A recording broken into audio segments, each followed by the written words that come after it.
Good afternoon, everyone. Why don't we go ahead and get started? If you are here to see or to hear the presentation about benefits of engaging an owner's representative, then you are in the right place.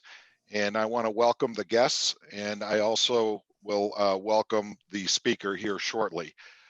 We're going to just give it a couple of more minutes.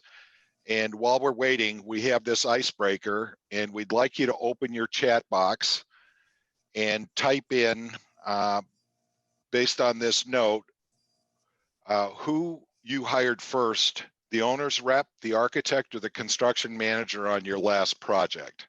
We'll just take a couple of minutes here while others are coming in. I notice there's another guest coming in. So as others are coming in, why don't we go ahead and get started in the interest of time. I know that Paul has a lot of information that he wants to cover and share with us today. So my name is George Cacan. I am the education sector leader here at Wightman. I am an architect and a recognized educational facility planner through the A4LE group. They're an international group. I am a school architect, and I am a client representative for Wightman. The reason we've put together the town hall series is to be able to share best practices with superintendents across Michigan and Indiana, and apparently the world, because we have had others from across the world join us, and give you an opportunity to understand some of the challenges that exist in the planning and design world that you're going to have to overcome as you develop projects. And today we have our special guest with us, Paul Wills from Plant Moran, which I'll introduce here shortly. But the presentation that he's going to give today is he's going to explore how schools hire capital improvement teams. And typically it's not a single firm or a single person, it's a team, and getting the right team can make the difference in a long-term project. So Tom Langdon, who is a part-time superintendent with Walkerville Public Schools. He's also an educational consultant with Wightman. He's the past MASA president and is a mentor to up-and-coming superintendents in his career. And he will be mentoring this webinar today. At least I'll be moderating. Hello, I'd like everybody. to introduce. Yep. Thanks, Tom. Yep. And this is Mr. Paul Wills. He is an architect, and he is with Plant Moran Caressa. He's responsible for over $3 billion of planning and implementation of K-12 bond programs here in Michigan. And Paul, I'm assuming it's also maybe in other states, or at least you've given a helping hand. Defining program parameters and budget and schedule and delivery methods, and assists in selecting design and construction teams like Wightman, and then develop contracts and monitoring the program's progress. So with that, I'd like to turn this over to Paul to begin his presentation on benefits of engaging an owner's representative. Thanks, George, and good afternoon, everybody. It's great to see everyone today. And again, for the last year, everything's been virtual, so this has been great to really help answer your questions. So as administrator for school districts, you're looking at like, how do I take care of my capital spends? How do I, what team members do I have to turn to? What resources are available to us? So a lot of people may have heard of Plant Moran. So Plant Moran's coming up on its 100th year as a firm. It's a very large management consulting firm, primarily tax and audit. About 25 years ago, our mid-market clients really looked at Plant Moran and said, what are those things that we do, not on a regular basis, but let's say every 5 to 10 years. And so the Caressa group was really formed, and Caressa is an acronym for Corporate Real Estate Service Advisors. We just say Caressa because it rolls off the tongue a little bit better and fits on the business card a little bit easier. But in 2000, we really started with the K-12 practice, working with Warren Consolidated Schools. They're in the middle of a $150 million bond. They had changing facilities team, they had changing finance team. And at the end of the day, they were still trying to educate their 15 to 16,000 kids. More importantly, how do I enact a $150 million bond effectively? And so really that was our first foray into the K-12. And we pulled up a map here showing our K-12 districts kind of across the state. And George, I think to answer your question, we have done some work in Indianapolis area. We've done some work in Ohio. We've done a lot of work in Illinois, but my primary practice is here and obviously in Michigan. But our team, again, is really becoming an extension of the district's facilities and finance team. So as I mentioned, my background's in architecture. We've got engineers who are on staff, construction folks, obviously a ton of financial advisors. Really, at the end of the day, it's really become the eyes and ears of a school district when they start to take on some real estate or some property enhancements or even bond programs going forward. One of the things we are able to do is we're one of the 4 demographers recognized by the Department of Treasury to do enrollment projections. Over the last 20 years, we're about 99.3% accurate. So again, as a district, you're looking at going, and nothing against Stanford, Middle Cities, Midwestern Demographics, they're all great firms. We do things a little bit differently in terms of tailoring that demographic to what's happening with housing starts, foreclosures, new businesses, et cetera. So we've been able to help very large districts from Detroit Public Schools, Utica Schools, all the way down to Clarenceville Schools, Onstead, et cetera. So our clientele is really from A to Z, from Ann Arbor to Zeeland and everywhere else in between. We're really here to talk today about more about the bond planning and feasibilities and what that owner's rep means. So again, as a client or as a district, we'll get into the why. Like, where do you start that project? And I saw in the chat box, some people say, "Oh, I just hired the architect." Okay, well, what does that mean? And so again, to George's point, even though we're architects and engineers in construction, we're not looking to design. We want the Wightman Associates professional team to do that. We're not builders. We want your construction managers to do that. Our services are really to be advising to the district, to your school board, to make sure you're making informed decisions through the process. So we'll go to the next slide.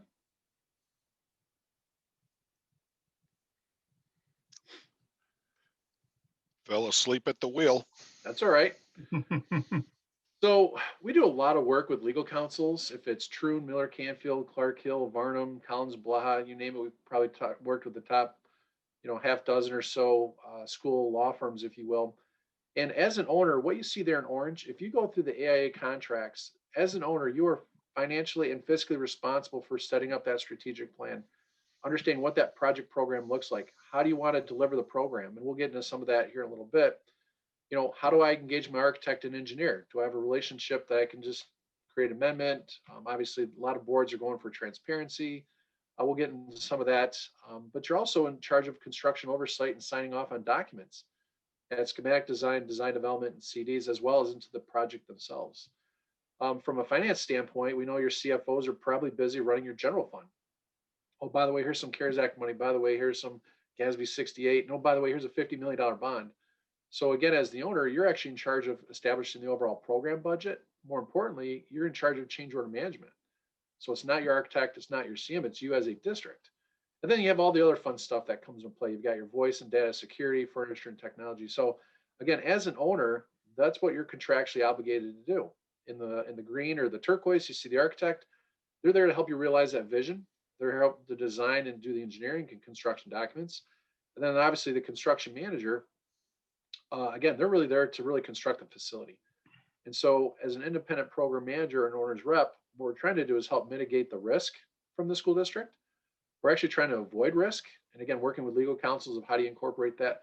But more importantly, just understand the business terms, what are in those contracts going forward. So we've kind of highlighted that little triangle in the middle. So our job as an owner's rep, or any firm's job as an owner's rep or program manager, is to really infill those pieces of what's the owner supposed to do, what's the architect supposed to do, and what the construction manager is supposed to do. So that's kind of the organizational chart of an owner's rep or program manager.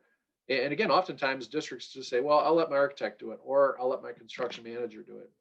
And one of the things we've found is there's not a whole lot of that independence, checks, and balances that you need in a large capital program. And we'll get towards the end of the program of our presentation, some of the other firms and entities that utilize it. I noticed we had someone on from the Ohio School Facilities Commission. When the state of Ohio did their multi-billion-dollar capital program in the 2000s, the Ohio School Facilities Commission is really an owner's rep that gets allocated to districts. Well, here in the state of Michigan, there's no such entity relative to owner's reps or program manager. A couple of years ago, there was some legislative bills put in to potentially mandate an owner's rep if the project, let's say, was funded through the state over $25 million. So there's definitely that need for it, because one of the things we're seeing is a lot of turnover at the CFO level, at the finance level, facilities, even at the board levels. So again, just that consistency of taking on a 4, 5, 6 year program with an independent owner's rep or program manager. So any questions on kind of the breakup or the kind of the organization of what a owner's responsibilities would be? We got some other slides that'll talk more specifically of activities, but just high level, this is kind of a good thought here. You know, Paul, I really like the Venn diagram piece there, and the fact that that is a void that is going to be extremely important for schools to fill.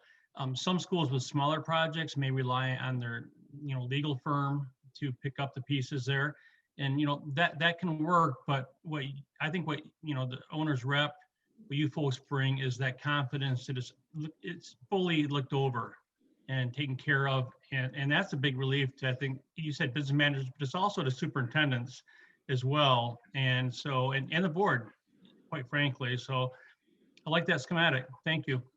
No, Dr. Langdon, you made a great point, because oftentimes your facilities individual probably has the expertise to go take a capital program on. The question really comes down to time. And same thing with your CFO or finance director is, they have probably the capabilities to track the budgets. But again, if I've got a $50 million operating fund or a $30 million operating fund, and oh, by the way, here's 10 million, 50 million, 100 million. Like we always say, who has 20 to 30, 40 hours a week just to take care of all that stuff that the owner is responsible for? And again, legal counsel does a great job with legalities of it. But really, when you start looking at that finance and facilities part, and again, there's some firms that are more geared towards construction only. There's some that are more geared, maybe let's just say towards financials. And then here at Plant Moran Crest, we just happen to obviously be associated with a large accounting firm. So we obviously have the financial piece taken on. But this is a slide that we show every owner, like regardless of who's doing it, it has to be done, because this is what's in the AIA contracts for any major capital project. Absolutely. Next slide, George. So one of the things we look at is really the value curve. So as I mentioned, there are some owners, reps, or program manager, they actually get hired once construction starts.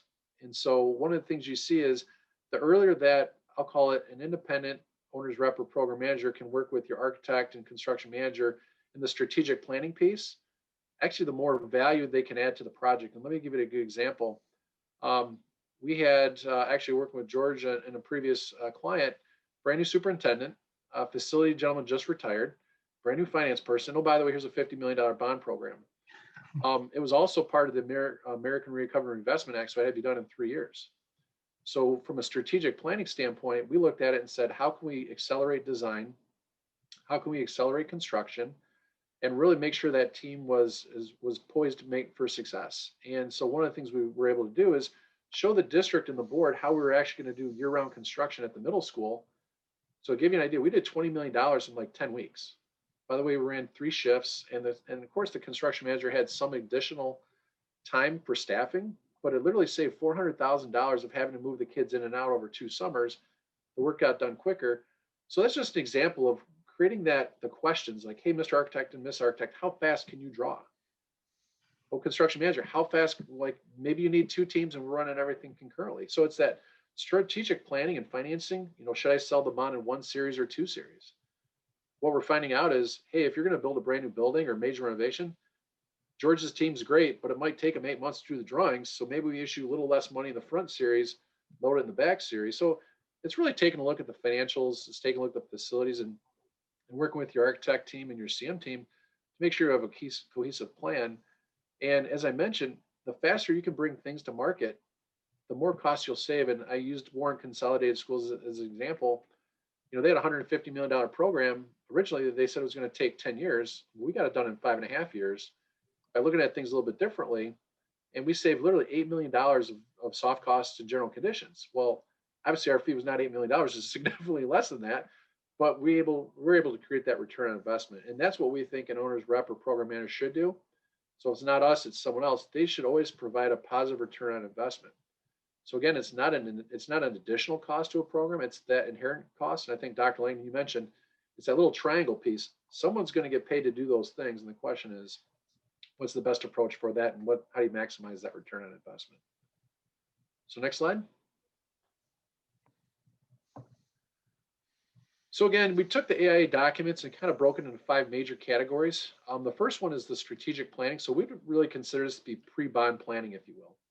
So the needs analysis is why. So we work with PFM, we work with UMBA, we work with Baker Tilly, who's now with UMBA. So we would really work with the financial advisors to understand, like, what's the financial why. Hey, my millage rate's going to drop. Okay, well, when's it going to drop? Well, it's going to drop in 2 years versus this year. We look at the educational program. So really looking at you as the educators, like, how do you want to deliver curriculum? We have a lot of districts in the 90s and early 2000s went to a K3, 4, 5, 6, 7, 8, 9, 10, 12, or some variation. A lot of them are looking at their enrollments. So again, we're doing that enrollment projection saying, what if you went to this kind of educational model? What it would do to your facilities? So we work with Wightman or other architects and say, how does this impact your facilities? Which then obviously develops your budget. So we look at milestone scheduling. Do you go qualified or non-qualified through Department of Treasury, and what are those limitations? Really, at the end of the day, again, we're saying, board, community, here's a completed program, a strategic plan for not just the next 2 or 3 years, but let's say for the next 10 years, and here's how we're going to finance it. I just did a presentation in January to the school board law and finance seminar that Clark Hill puts on, and there's 100 districts. I said, well, how many have an educational plan? And literally all 100 raised their hand. I said, how many have a 10-year capital plan? About 15%. I said, facilities are the second or third largest operating expense, and you have no idea how you're going to fund it for the next 5 to 10 years. And they go, oh, that's a great point. So again, that's where you can rely on your architects to really understand what that 10-year capital plan looks like, et cetera. So then let's say the bond passes, you really get into assembling the team. It's walking the board in the district through that conversation. So again, it's a professional service oftentimes with architects and construction managers. So again, if you're looking to hit the market quicker, maybe you just simply negotiate with the firm that you feel comfortable with versus a full-blown RFP listed on Sigma. And again, that just takes time. And so again, it's just understanding the nuances of every district. And again, obviously, it's more of a board directive. We again work with legal counsel developing RFPs if that's often the case. We've got some business terms relative to contract templates. At the end of the day, we're actually creating that PMIS or that project management information system as we're doing that. So what we consider the budget, the bond budget. Now let's start breaking it down by professional services, due diligence, construction, et cetera. Because again, as the owner, you're responsible for tracking that $5 million, $50 million, $100 million program. Then we get into design. So again, I think Wightman does a phenomenal job actually forcing owners to sit down and do page turns at schematic design, design development, and CDs. Oftentimes, we see a lot of firms just kind of rush that and say, hey, we just got to get to construction. And the last thing you want is an administrator or a teaching team to say, this is the first time I've ever seen this design. I don't like it. So again, that design facilitation is really making sure the architects are drawing, making sure the construction manager is providing estimates. But more importantly, we're actually holding the board and administration accountable, like, hey, we need decisions at these key decision points. So again, oftentimes we get involved where the architect and the team's like, I just can't get the owner's board to be focused. Having that independent lens from an owner's rep or program manager to say, hey, board, I need a work session on these 3 dates, and here's why. And here's the impact if you don't, and here's the impact if you do. So that design facilitation is pretty important. Once you get into construction, you got your construction manager on board. We really help with, I'll call it back of office financial facility training or tracking, if you will. It's tracking the budgets, change order managements. We are the eyes and ears. So again, your facility director may be in or out of the offices, dealing with COVID and sanitation, all this stuff. By the way, you're still attending construction meetings, et cetera. And at the end of the day, we really want to make sure that the buildings are completed on time and on schedule going forward. And then there's the building startup and move management. So again, just that extension of facilities and finance, making sure that the projects are closed out. So from an owner's rep program management standpoint, we would say this would be the full scope of services offered, not just by ourselves, but others. But this is how the 5, I'll call it the cogs of progress, really benefit a district because, as I mentioned, superintendents are busy, facilities and finance are busy, but these are all the activities that are needed when you take on a capital program, and hence the importance of an owner's rep or program manager. So any questions on the wheels in terms of kind of where and how and why, and maybe some challenges you've seen in your own districts of, hey, we had an issue here? And well, the change management is always a big big bugaboo. I mean, that's probably will keep superintendents up as much as anything else, and then actually that whole wheel, that, lighter blue wheel, that, or teal. But anyways, that's a thing that, we really concentrate on. But if we do the front end of it, then that wheel goes a lot more smoothly, I guess. Dr. Lang, you hit the nail on the head. So I'm an architect by background. I wish architects were 100% accurate all the time. Wightman Associates, they're about 1.5%, accurate, or 99.5% accurate. So at the end of the day, it's negotiating business terms to say, listen, no set of documents is going to be perfect, but let's set that up in the contract so they're not arguing over a change order for, let's say, the steel was missing, but I still have to pay for this. Like, it just speeds that progress up. And again, we've been able to work with legal counsel to call it a design contingency. So guess what? It's still the owner's design contingency, but you're not squabbling over, the first series of change orders. Now, obviously, if there's a larger issue, that's something to be taken consider of. But one of the things we've been doing that is it allows the architects to actually draw a little bit quicker. It doesn't give them a free get out of jail. But at the end of the day, like I said, Wightman's got architects, engineers, et cetera. They may be different than a smaller firm who's, let's say, design errors or omissions maybe 5%. So that's some of that questions. I think, Dr. Lang, you mentioned, like, if you assemble the right team, I'll give you an example. If a firm is 6% and another firm is 7%, but the firm that's 7% has 1% standard of care, which is the change orders, versus, let's say, 6% who's 5%, well, that's 4% on 50 million. It's like $2 million. So saving 1 or 2% assembling the team, does not necessarily result in that immediate savings. It could actually cost you more by trying to save that, half a point or 1 point in that assembling the teams. It's really just walking through districts, that decision matrix, kind of going forward. Yeah. And Paul, I have a presentation on change management. I call it the good, the bad, and the ugly, because there are change orders that owners like, and those are the ones that they get a credit back on. And then there's the ugly ones, which we won't mention here. No, sure. Actually, George, that's a great point. You talk about construction, and that's where the wheels hit the road. We had a roofing project where, it's hard to, without doing destructive analysis, right? So the roofing plan was to, hey, replace the insulation and the roof. Well, in the 1950s, for whatever reason, they put all the conduits for the feeders between the roofing decking and the insulation. There is no way we're able to find it. Well, the roofer goes, well, this is a mechanically adhered roof. I'm afraid I'm going to put a drill right through the conduit. We said, well, what if you go with a fully adhered roof membrane versus a metal mechanically fastened? And the facility guy goes, well, I never would have thought about that. And the architect goes, that's a pretty good idea. It was actually a change order credit of $83,000 because now they're just putting down the glue versus mechanically fastened. By the way, I don't have to spend $100,000 relocating all the conduit and impacting schedule. So again, it's just looking at different processes of how to implement the programs.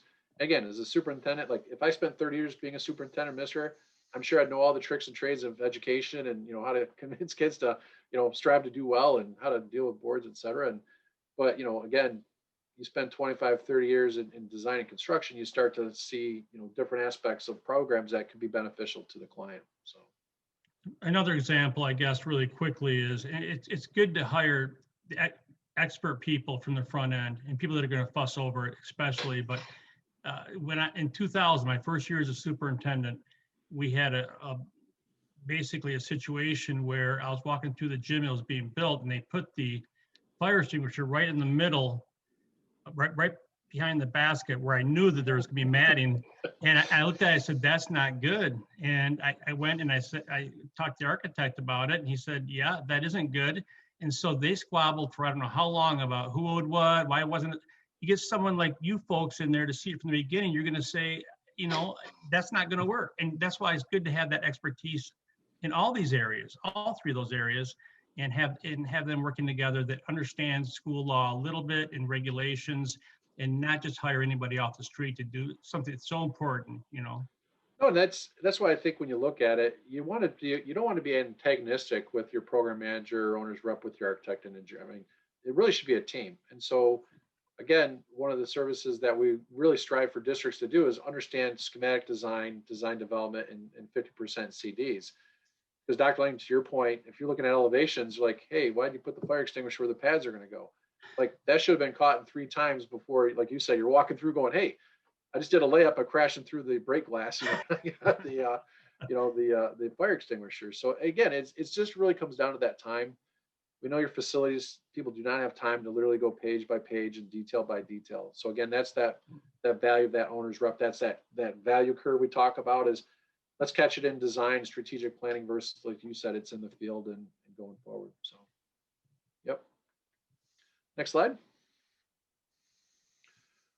So again, we have a lot of districts that say, hey, you know what, I've got my architect, I'm CM, I'm all set.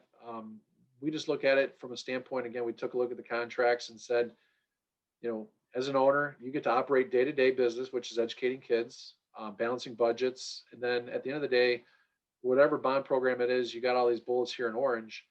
And at the end of the day, if you look at it, hiring an independent owner's rep hopefully would allow you to sleep well at night. So Dr. Lang, like you said, or any superintendent, I know my bond's covered. I've hired, you know, a very well-versed, very qualified owner's rep or program manager. They're independent of my architect, my CM, which means my interests are being protected. It's a proven process, an experienced team. And again, you know, technology-based reporting. Again, we think the board should be kept up to date. The community should be up to date. And so as you're looking at the owner's rep or program manager is really understanding, like, how do they communicate? You know, I don't hand me a memo on a Friday and said, hey, here's like the bond update. Like most boards, where are we at with the overall bond? Where are we at? Are we within budget? Do we have escalation included? You know, so again, it's just a lot of that behind the scenes work that facilities and finance should be doing. And at the end of the day, you still got your architect team and your CM and contracting team to really help your vision become reality and build it out accordingly. So next slide. So as I mentioned, there are a lot of different program managers out there. There's some that are single shingle. And again, some districts hire them potentially maybe just for construction. Others, there's ourselves, there's PM, PMA, which is another firm. There's the Concord Group. They do specialize kind of in the public sector. So municipalities, schools, higher education. But what's interesting is you look at, you know, for instance, Michigan State University. Michigan State has a facilities team of over 100 people. They do 20, 30 million every like quarter, just like clockwork. But they'll hire an independent owner's rep or program manager for a very specific project. Let's say it's a biolab. Same thing with Detroit Medical Center, Wayne State University. We had a client by the name of Mr. Illich. He wanted to build a small hockey rink in downtown Detroit. So at the end of the day, you know, they had their architect, they had their contractor, and he goes, listen, we're great at leases and building pizzas and all this stuff, but I need a team to really help us understand how to implement, you know, a $300 million ice rink plus another $700 million of real estate in the district of Detroit.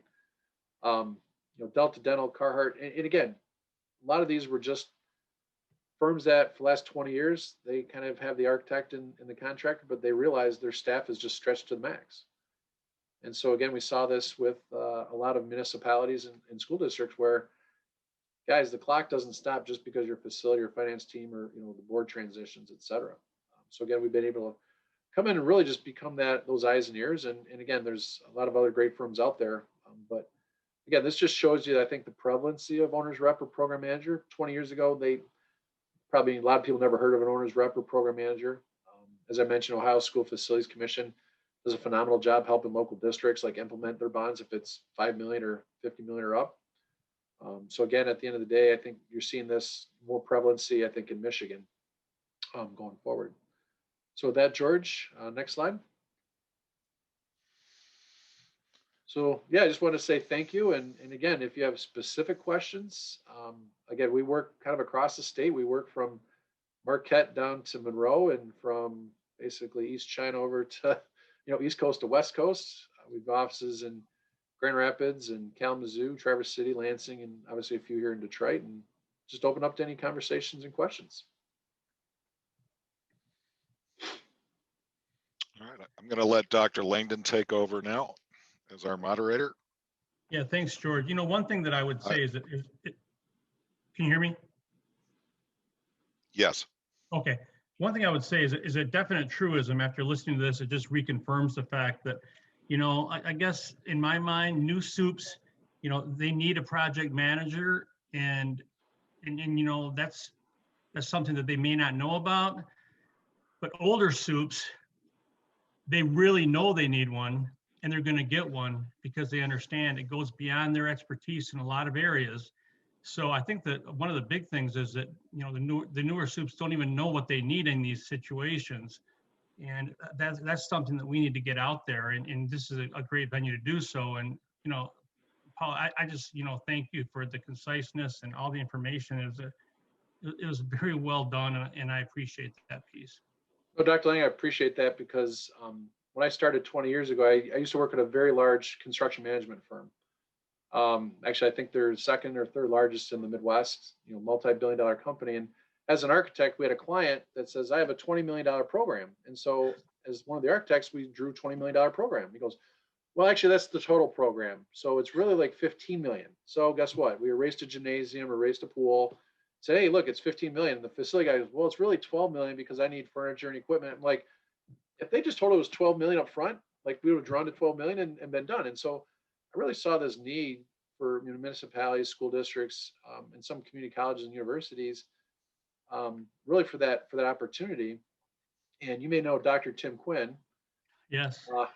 So his very first year, I met him at a conference, and actually, I grew up, down the road from Tim and his family. And he says, Paul, I've got this group I'm creating this called Michigan Leadership Institute. And so really, we've been like day one partners with MLI, and it's really to help those new superintendents understand, like, there are so many resources out there. Like, as a superintendent, guess what? You're going to need legal counsel. You're going to need communications. By the way, you're going to get thrown a capital program. And at the end of the day, it really gets down to is who's done this type of work, what types of success have they had. And so really, I think at the end of the day, you want to talk to your peers and say, I'm thinking about a capital program. I'm thinking about an owner's rep, or, and again, picking on more of the seasoned superintendents who maybe been through one or two bond programs versus a brand new superintendent who goes, I don't even know when I can go out for a bond. Like, where do I start that conversation? I've always said conversations are free. Like, my contact information's here. Like, our first question is work with your financial advisor and just see where you're at from a bond market standpoint. What's your millage rate look like? When was your last bond? When do you have a decrease potentially coming up? As you can imagine, we were with the plant rent. Our question is start with the money. Like, it doesn't do any good to hire an architect and see him if you don't know how much money you have. It's like buying a house. You never go and say, hey, honey, what kind of house do you want? Or, hey, kids, what kind of house do you want? You say, okay, I'm going to go get pre-qualified. So you start with the money, come up with establishing that program. And again, as an owner, you are responsible for that program. Yes, the architects can help you answer some of those questions, but as an owner, you're responsible for creating that overall program. How's it going to be financed? What's the schedule look like? And at the end of the day, we've just been very happy to help about 70 districts around the state with that answer. So, Tim's just last week I got an email, and he's going to be asking some superintendents in Michigan to help him with a new book project he has. It's okay. One or two pages from every superintendent, just to give the highs or the lows or whatever.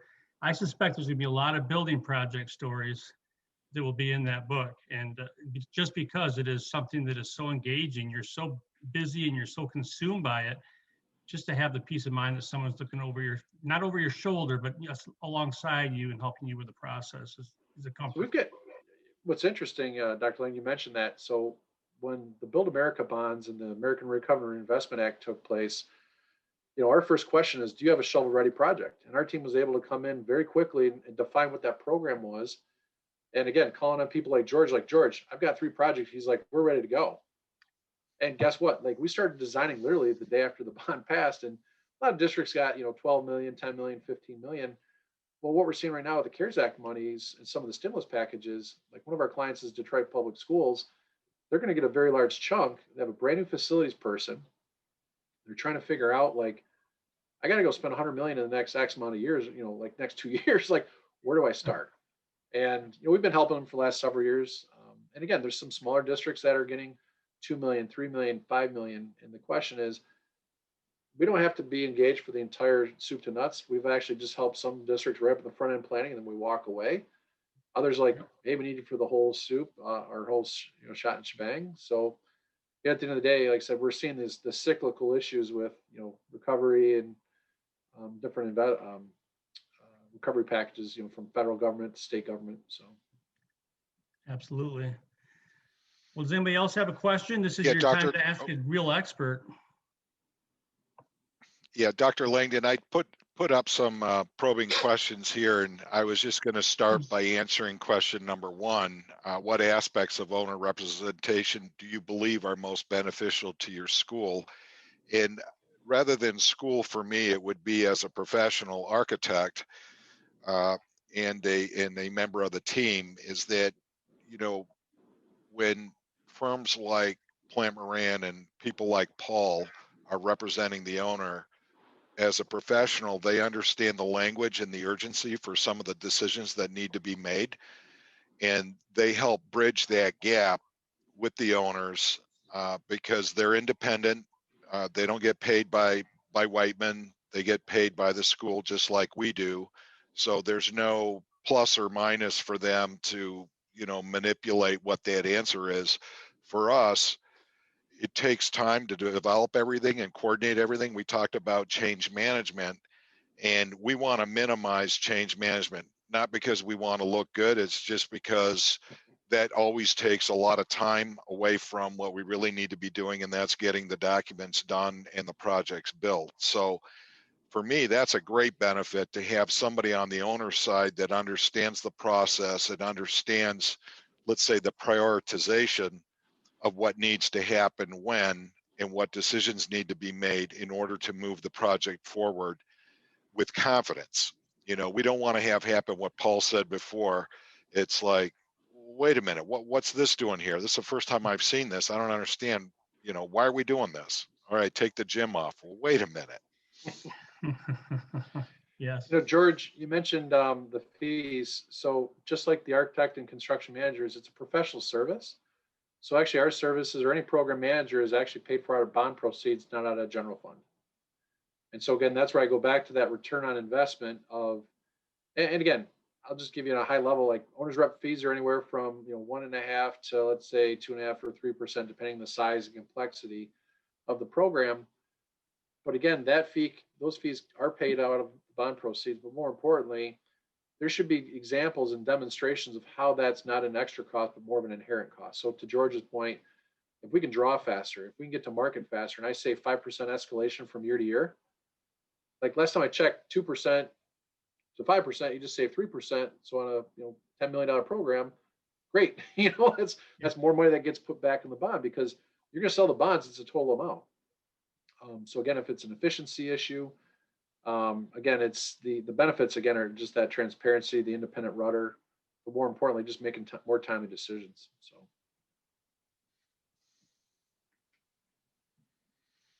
I think we have a question from Tim. Would you like to verbalize that, or you want us to read it off the chat here? Sure, I can verbalize it. I didn't want to interrupt and I didn't want to forget. But I had heard I had heard you talk about how many of the districts just don't plan for these kinds of things, right? Yet they're making decisions about buildings and spaces for students. What then, if not good data and sound judgment, what is making that decision for those who aren't planning? So I could give you live examples. As a community member, one of the first questions they're going to ask is, well, how was the plan? Was it a financial plan? So we had a district says, hey, I can go up for $41 million. Like, okay, well, are you going to go up for $41 million? Like, well, it seems like a lot of money. I'm like, for a district your size, that's a lot of money. So again, very quickly, and again, Tim, these aren't tasks that take years to do. I mean, working with Wightman and some others, like you could probably do a 10-year capital assessment in several months. Again, depending on the size of the district. To give you an example, Detroit Public Schools, they hired a firm. I think it took them 7 or 8 months. They looked at all 110 facilities and came up with a 10-year capital plan. Again, those fees were paid for out of a sinking fund because those are allowable services for that. Very rarely does the district just go out for a bond without having some idea of what that capital spend was. And I'll tell you, if you're going through the Department of Treasury through a PQ application, the state will make you understand, like, here's our 10 buildings, here's what we're spending. So again, I have seen, again, some bond proposals that were not successful. It was more of like, hey, let's just throw something at the wall and see if it sticks. But I think community members are getting pretty savvy nowadays of going, I get it, but $1 billion seems like a lot of money. And at the end of the day, Some districts are able to successfully do that. It's very rare without having some sort of bond application or some sort of capital program. Not necessarily the full 10 years, but at least, hey, here's the next 5 years. And so again, it always starts with that millage rate, Tim, to your point of understanding what's my millage rate opportunity. And ultimately, how are you going to spend it? Appreciate it. Thank you. You bet. And I think the other piece where owner's rep is so pivotal is I remember back again early in my career going for a bond to the school district, and we really asked for a lot, and it was probably an overreach, but we were all excited and thought it'd go well. The election went a little bit rough, so we had to work really hard with campaigning and trying to mitigate some negative campaigning. And then we ended up having the vote, and we actually won at the voters box. But then when the mail-ins came in, we lost by just a small fraction.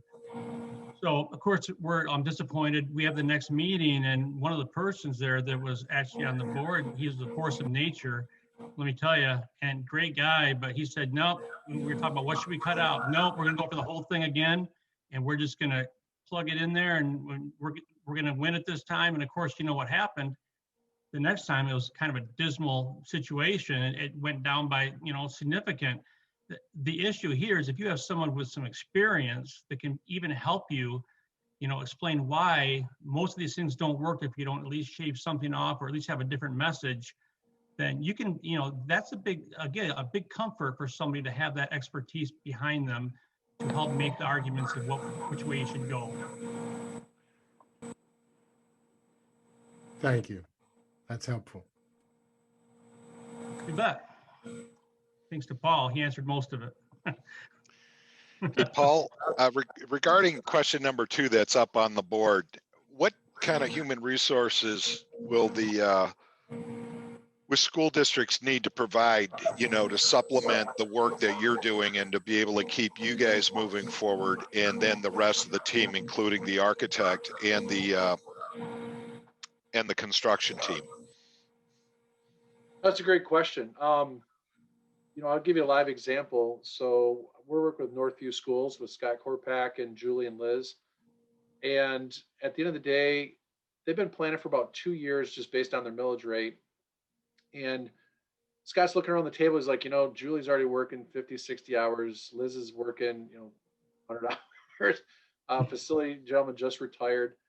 I will say, regardless of the bond size, it's anywhere from 8 to, so think about it. It's like 1 to 2 days a week, maybe 3 or 4 days a week, depending on the size and the magnitude.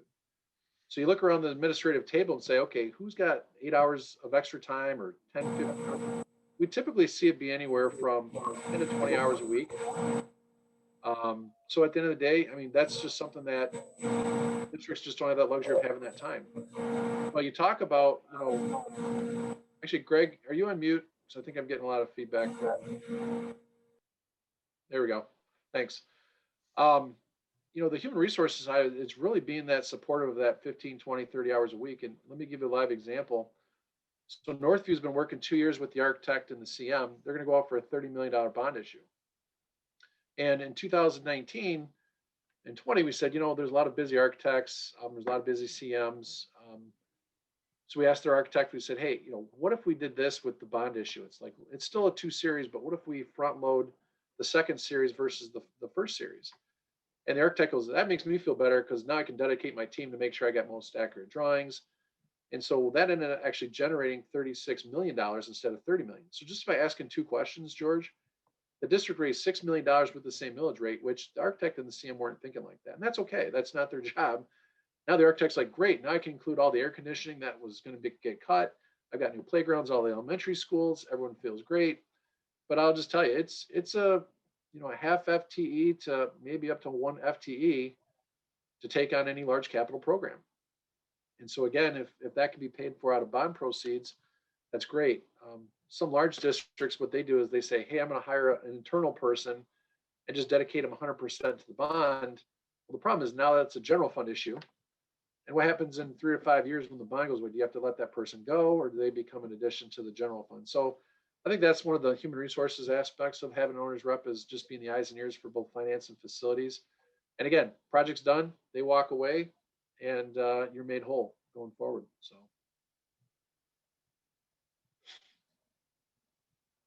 How about for some of our school folks, that question number 3, how do you determine that you have hired the right team of professionals to trust with your capital improvement program?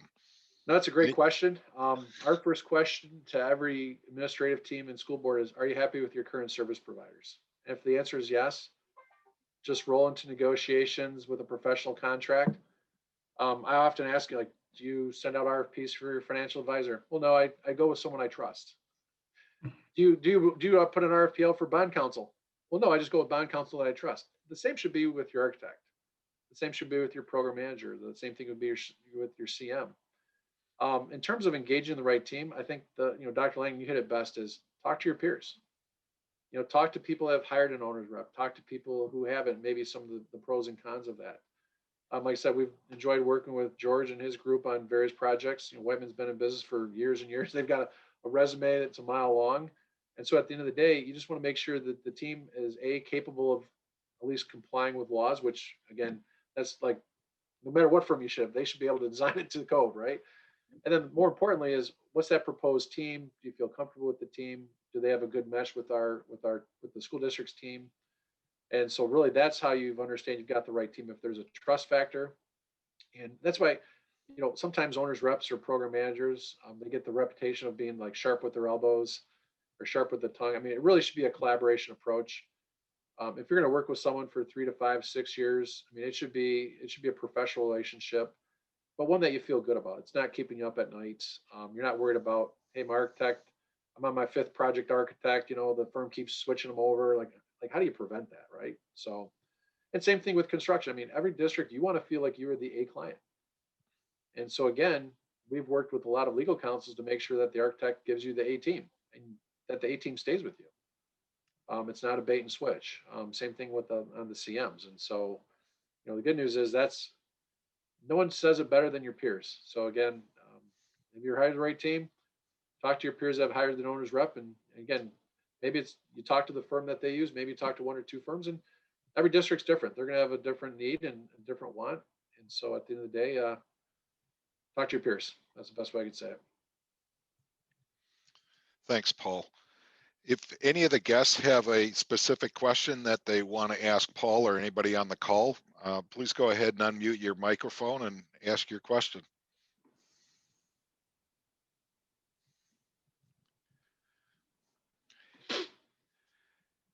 Okay, any last thoughts, words? Dr. Langdon, Paul? Yeah, yes, I usually do have a few words, so I'll try to keep it brief. Thank you. I guess what I would say is, again, Paul, you alluded earlier about, firm like Wightman that has, the engineering piece and the architect piece.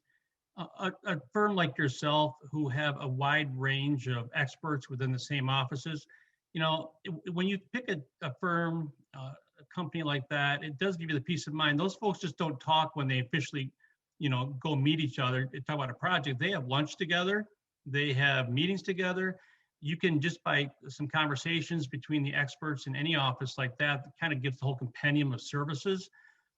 That's good too, and that's nice, because then those people are at basically at a within 5 minutes to be able to have those discussions. So that's something I think that if you're looking for an owner's rep, an architect, CM, that's an important consideration as well.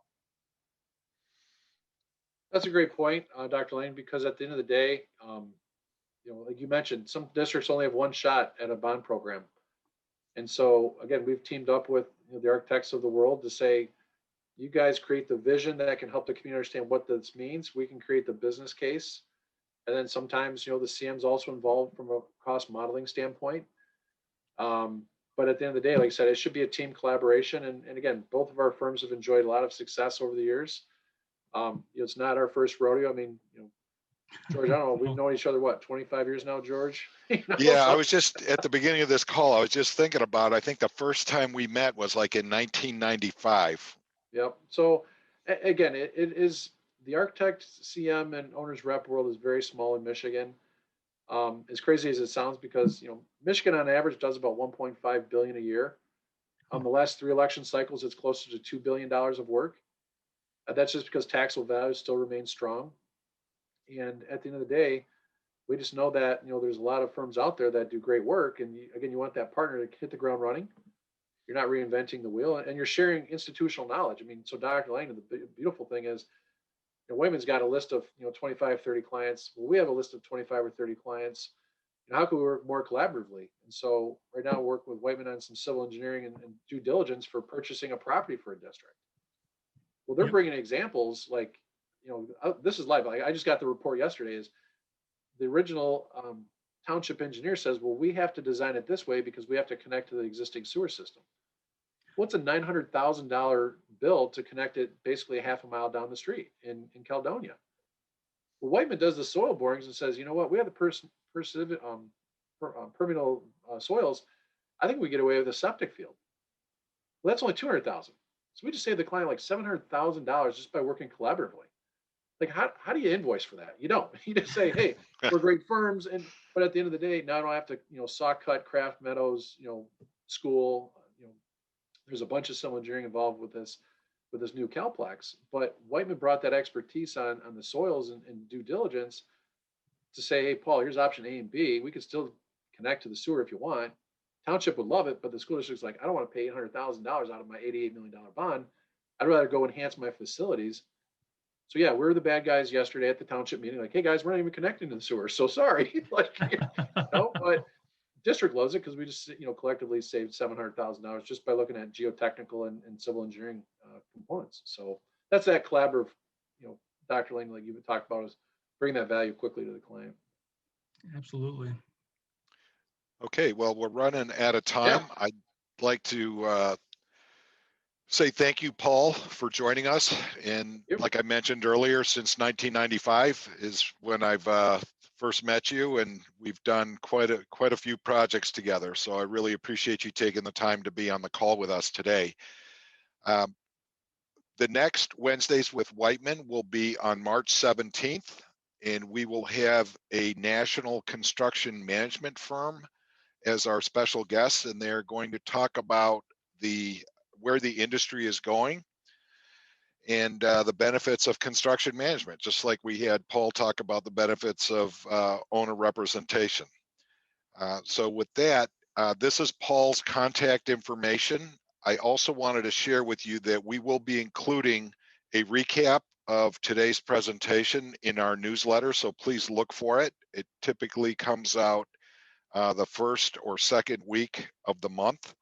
And this presentation, there will be a link in the e-newsletter to this presentation. So with that, from Wednesdays with Wightman, I want to thank all of our guests and our presenter today. So have a great day, and we'll see you in a month. Thanks, everyone. Thanks, George. Thanks, Dr. Lang. Thanks, everybody. Paul. Thank you. Take care, everybody.